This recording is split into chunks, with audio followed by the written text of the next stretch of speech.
I can't believe I have to do this. That's why it's actually taking so long to do. I can't believe I have to do this. I can't believe it, all right? Because let me tell you a story, all right?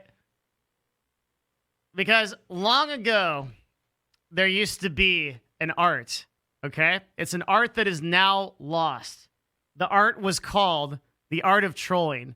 Okay, nowadays, if you troll on Twitch or YouTube or whatever, okay, you do what's called the filing cabinet, okay? You have the filing cabinet you go through, and you go, oh, let me pull out my trolling filing cabinet, okay? And you guys have like 3 or 4 things in that filing cabinet. It's like, this is the boomer one, the boomer file. Oh, that's always a good one. He's old, okay? Oh, the simp. That's a good one too. Oh, he respects women. Wow, we should oh, he's balding. Can't let there's that one, right? Okay. This is what trolling has become in 2020, and it's just terribly unfortunate that things have reached this point. However, occasionally, every once in a while, rarely, very rarely, okay, there is a master troll, a demon of the ancient world, someone who comes along who creates a true work of art. And that is the subject of this talk. Watch BrimeTV, because they have trolled this so well that I actually have to make a video explaining how this is not a thing. But in this video, we're also going to put in some useful stuff. So I'm going to talk about Trovo as well, as that is highly requested. And some of the other broadcasting websites that are coming up. So I think this whole thing started because of a Twitter. Is it this one? Is it Watch Brime HQ? Is that the Twitter that happened here? Watch Brime? Okay. At Watch Brime. Okay. 87,000 followers. So the first thing that you're greeted with is a pinned tweet, which is by Forrest Gump, that says, "Welcome to Brime." For the initiated, this should worry you already, okay? Welcome to the future. Welcome to Brime. We can't wait for you to see what we're building. Generally, when someone has a product, okay, or is a company and a business, they will have what is called a proof of work. That means it's like there's something that exists that could show you this is actually a thing. So the first thing that I did was I went to Crunchbase and I looked for Brime, the company. And I looked to see if there were any organizations that might match this, the name of this company, right?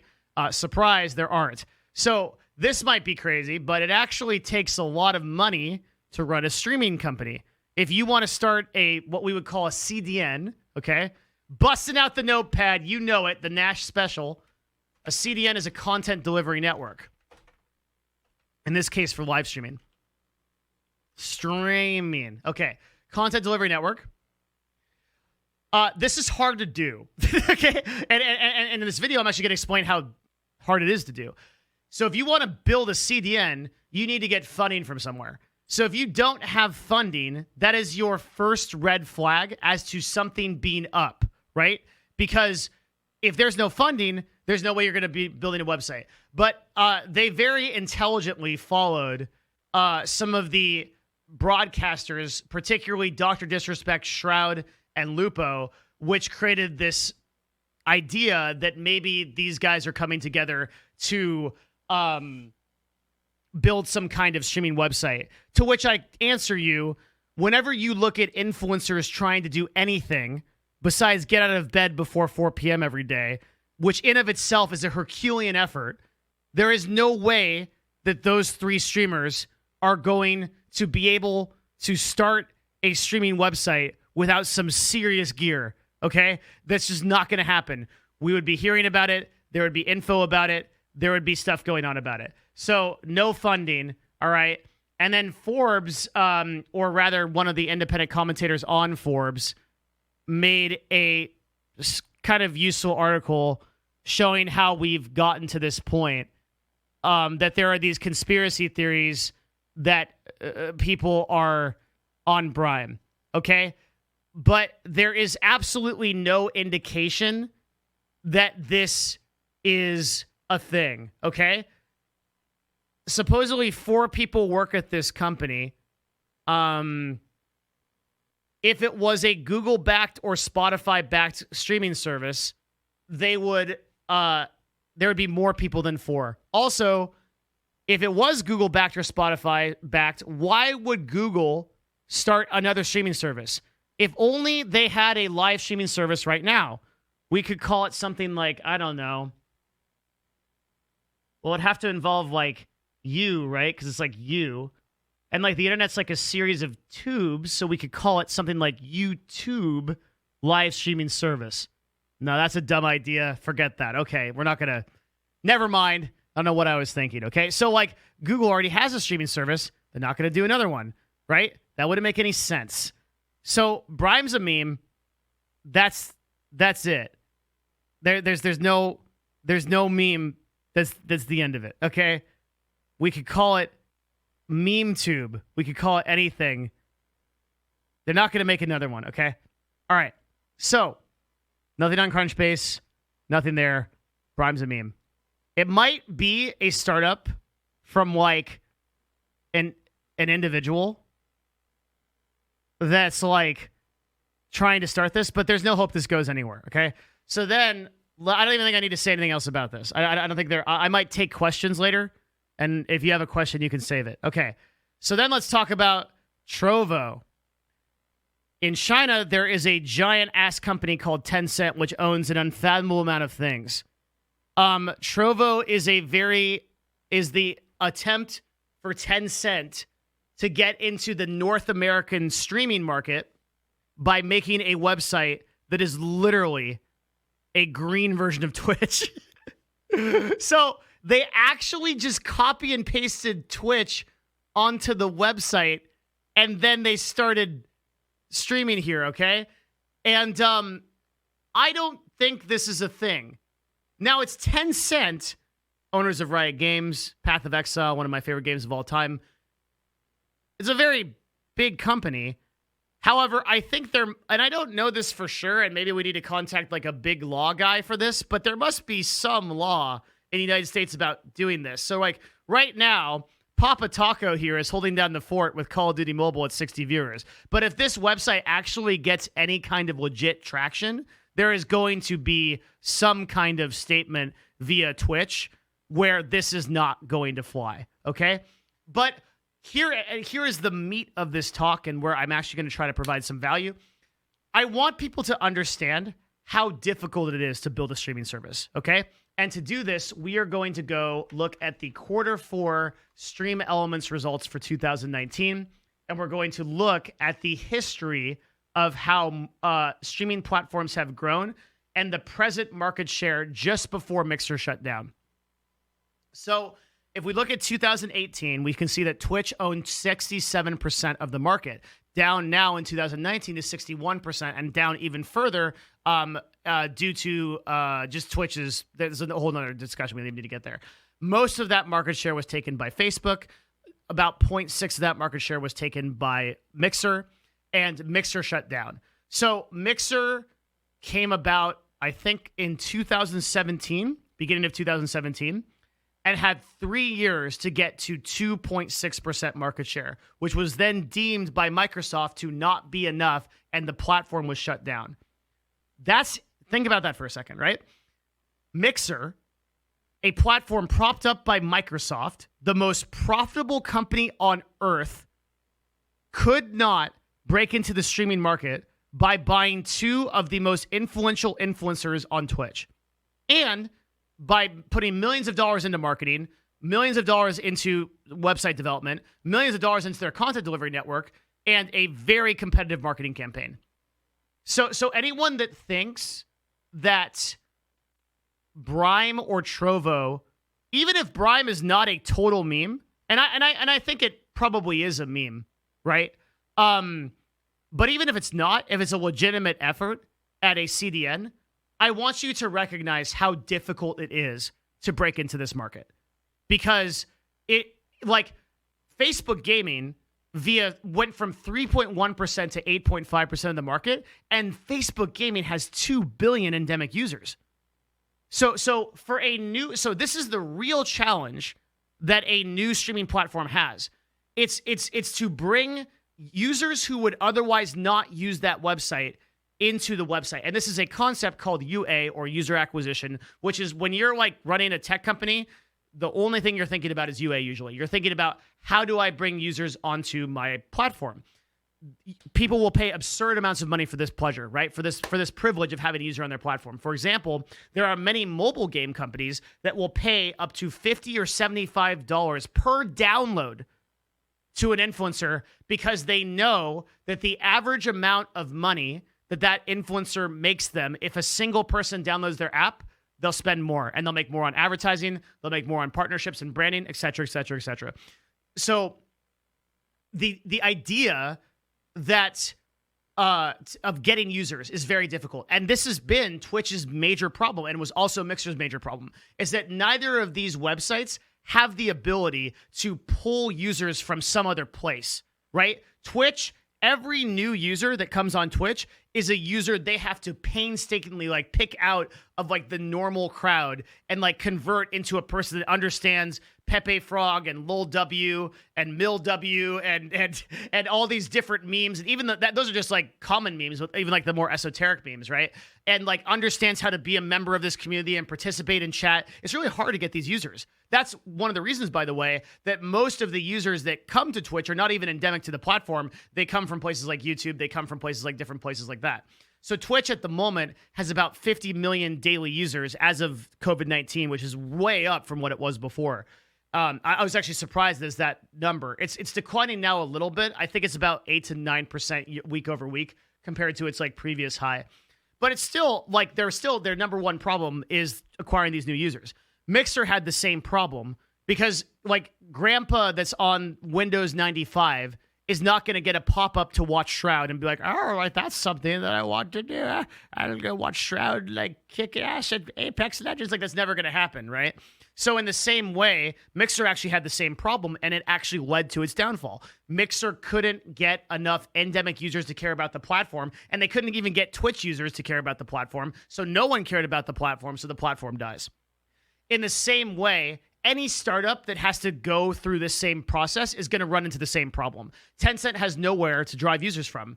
They're not going to be able to leverage companies like Riot Games or Path of Exile or GGG or whatever to be able to get users, because those companies are pretty independent contractually under Tencent. At least Tencent hasn't messed with those companies in the past that dramatically. So compared to Facebook or YouTube, Facebook, which has 2 billion endemic users that they can pull from, and by the way, Facebook knows your dogs, grandmas, cats, dogs, brothers, likes and dislikes, and knows everything about you from the profiles they build on you. They're going to be able to serve a stream to you directly that you want to watch with an intelligent algorithm that rivals everything besides YouTube. Speaking of YouTube, YouTube also has 2 billion users that watch VODs, and it's a very easy conversion over from those people that watch YouTube to the people that are watching live streams. That is one of the reasons why I see YouTube is going to gain a lot of market share in the next 2 to 5 years, and maybe actually be a contender with Facebook, YouTube, and Twitch for a platform that actually has like equal market share over time. Because it's so hard to do user acquisition. Anybody in tech can tell you how difficult it is to do user acquisition. The other thing to keep in mind is that competitors that do have this capacity may not want to run something that has the same infrastructure or structural setup that Twitch has, right? So Twitch is built to keep a person on the website for a long period of time. That is to say that like the average amount of time that a viewer watches Twitch for is like, I think it's 109 minutes, which is a long ass time. So you can you'll watch Twitch on average for about an hour and a half when you come here. If you take something like Instagram Live or Periscope, for example, these are technically live streaming services, but they occupy a very different market, where the idea of Instagram Live is for influencers to go live, for people to join, and there to be like an event. Like Snapchat live or whatever was more like something where like a influencer can go live and then they can kind of get you get the feel for what it is, and then that ends, right? And that's the purpose of those platforms. So we could take a platform like TikTok, for example, that has an enormous amount of endemic users. And my guess would be that those users wouldn't convert well over to a platform like Twitch. They might convert well over to like a 10 to minute to like an hour long stream.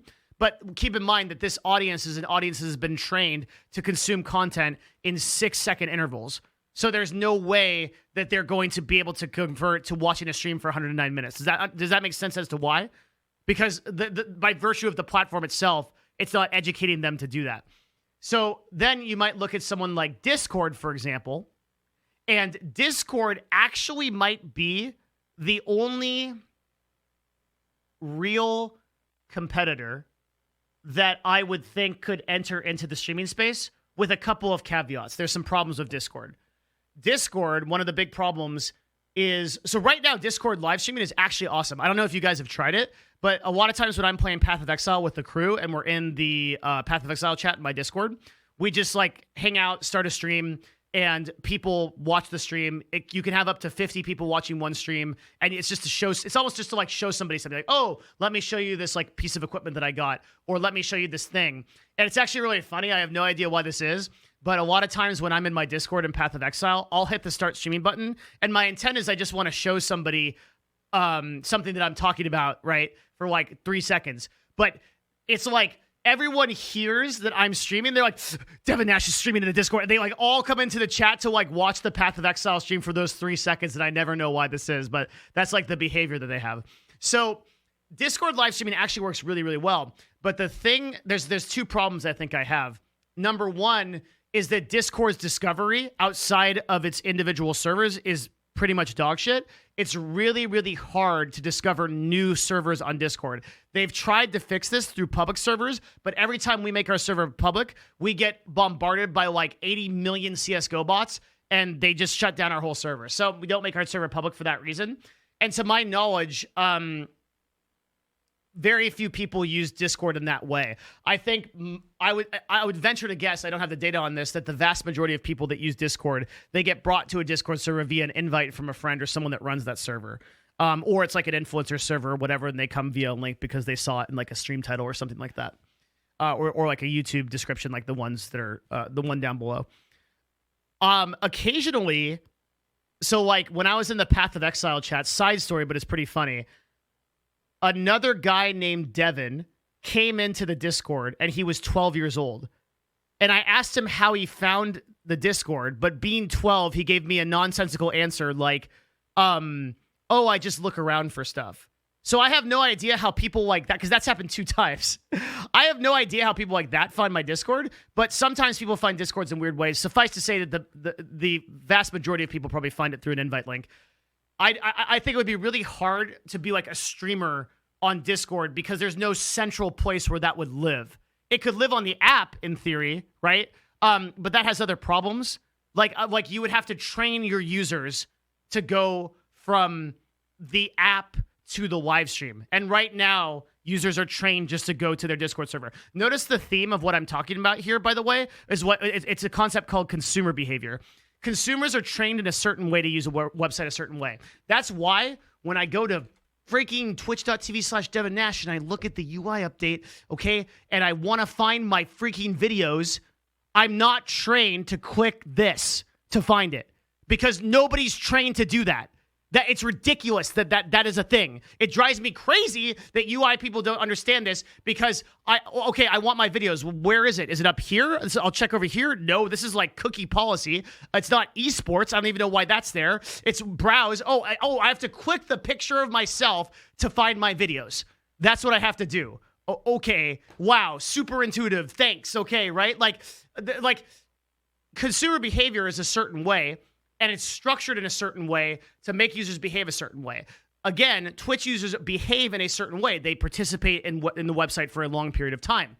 That is not the case with Discord. There is no consumer behavior or training to get somebody to watch a live stream on there, get discovered on there, et cetera, et cetera, et cetera. So I think Discord has a very uphill battle if they want to compete in this market. That brings me to the other point. Why would you want to compete in this market? There is not currently a single live stream platform that is even remotely profitable, right? Including Twitch. All of the platforms that are live streaming are burning money like crazy, like Joker level burning money with oil cans. Mixer burns so much money, it literally burnt itself out of existence. It basically neutron starred and blew up and faded out of existence. And YouTube's live streaming service is not far behind, although because they have aggressive CPMs, it's probably a little bit better. Twitch has been losing money for a lot of time, and I think the theory on why you would want to build a live streaming platform is because you would hope that the platform would generally eventually turn around a positive return on investment. The idea there would be that the platform would make enough money at some point to be profitable. So that's like with YouTube. YouTube lost money for many, many years until it became incredibly profitable. And now YouTube is a part of like Google's greater ad network where they earned like $30 billion like last quarter, and they're killing it. So it's not even beneficial for a small business to build a streaming site because you could expect that small business to have that website be unprofitable for the foreseeable future. I would say it would probably take 5 to 8 years to even have a chance at being profitable. Twitch has been around for about that long and hasn't been profitable yet. And they're owned by Amazon. So the only people that are actually going to build any kind of competitive streaming service are people that are willing to take a loss for a long time in exchange for market share. And when there is a large market share already owned, when there's a big section of the pie that's already owned, this is spooky, right? You don't want to go into a market where people have first mover advantage with 61% of the market. That's a very spooky thing to do. Unless, bringing me to my next point, you have an ad network which can support it. So the reason why you're seeing YouTube and Facebook go so hard into the live streaming market is because they have an ad network. So Facebook can take their ad network and YouTube can take their ad network and they can apply it one-to-one straight across the board right to their stream. Does that make sense? So if you're live streaming on Facebook, you plug into the existing ad network, of which there are billions of dollars moving through every month, and then you get that done, and now you're in that same network. The big problem with Twitch is they basically have to build an ad network from the ground up because Amazon doesn't have a CPM network. Now, Amazon may have a CPM network in the future, and I hope they do build one because it would be incredibly lucrative for them to do so. But as of current, the only ones worth mentioning are like YouTube and Facebook. Mixer ran into the same problem. This is another reason why Trovo, I mean, if it wasn't enough that you look at this website and you get an idea of how far they have to go, all right, like I understand like Papa Taco right now leading the charge here with these 60 viewers, but like, come on, okay? It's going to take a lot. The other problem is that Tencent doesn't have an ad network in the United States, and I don't even know if they have one in China. So when I say ad network, what I'm referring to is a system where you can buy and sell keywords for money, right? So that's a CPM system, cost per melee, cost per 1,000 system. So if you don't have an ad network, you don't really have a very strong incentive to be able to build something like Twitch. This is also kind of concerning for Twitch because Amazon right now doesn't have as much motivation, in my personal opinion, to build up the website and to grow the website. Like Jeff Bezos is looking at that website and he's like, well, this is not going to be as strong of a vertical as, say, like Amazon Prime or AWS. It's almost unfair to compare them to those two other verticals in Amazon, but it gives you an idea of how big this chasm is. Amazon Prime is a monthly reoccurring system of revenue. To the tune of billions and billions of dollars. Monthly recurring revenue is the best thing a business can hear about. You always want monthly recurring revenue.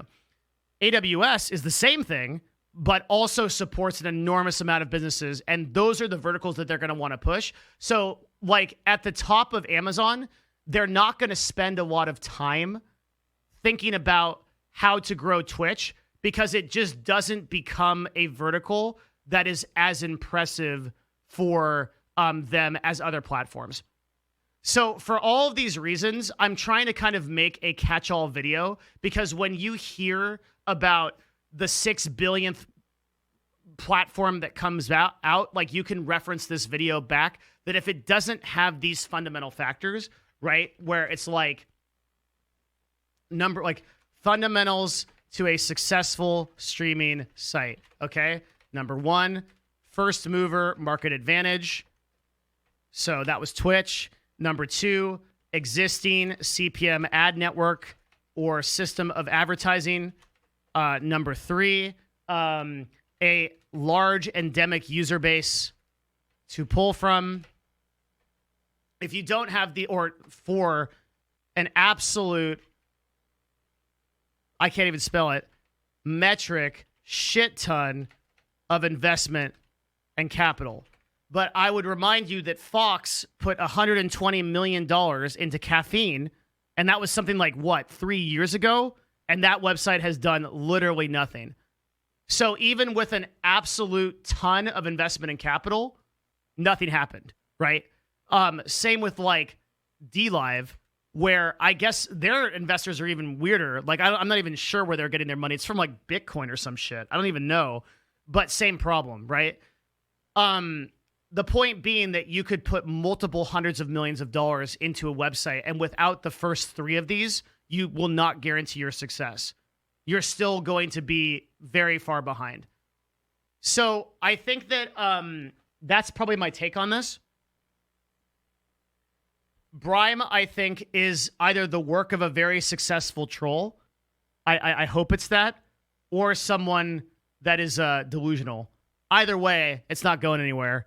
Neither is Trovo. Neither is Caffeine or any of these websites. Most likely for the foreseeable future, we will see YouTube, Facebook, and Twitch be the big names. And I think that most likely out of those, how it will shake out and look is I think that YouTube will probably capture like 35% of the market. Twitch will be another 35%, and the rest will be Facebook gaming. Does Apple have a chance to compete? Ooh. No, I think not. Because number one, where would those users... How would you get those users? Like iTunes or like phone notifications and stuff like that, which would be really intrusive. Like, I don't think so. Again, I think the thing that people are kind of missing about this is we can go through a list of every large company that has a lot of users, and we can debate if they're going to build a streaming platform. The real question is why. The real question is why.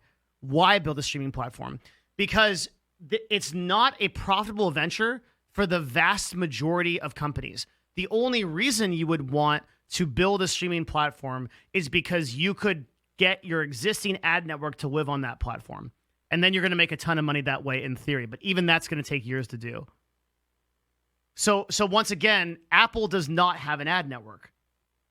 So building a live streaming platform doesn't seem advantageous to them. And if there is going to be another live streaming service that we get excited about, it's going to have to be from a very large company that's not already owned by these companies. And it's going to have a way to convert its large amount of